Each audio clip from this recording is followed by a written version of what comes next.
ডিম সেদ্ধ, পোচ, চা, রিফ্রেশমেন্ট দিয়ে শুরু, সকালটা শুরু। তারপরে 8:30 9টা থেকে ghugni, chicken stew, mutton stew, mutton kosha, chicken kosha, pulao, chicken butter fry, সবই প্রায় আস্তে আস্তে 12টার সময় মিশে যায়, পুরো পরিপূর্ণ সব খাবার নিয়ে।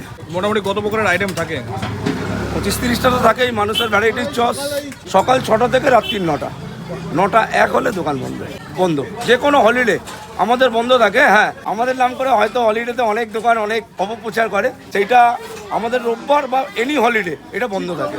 ডেকাসল্যান্ডের 2টো দোকান আমাদের, এইটা একটা সুরুচি, একটা চিত্তদাস। একটু ফ্যামিলি রেস্টুরেন্টের মধ্যে যদি চিত্তবাবুর দোকান থাকে তাহলে এই দুটোই ব্র্যান্ড আছে, আর কেউ নেই? না, এটা আমি বলতে চাইবো না। অনেকে অনেক চেষ্টা করছে, যে কোনো মানুষ ওপরে ওটা ডেফিনেটলি চেষ্টা করবে।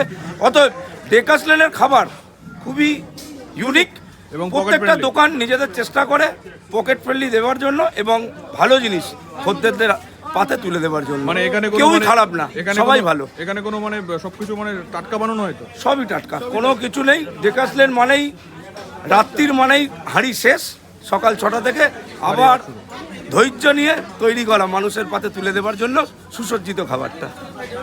নমস্কার, চিত্তদার দোকান থেকে বইদা।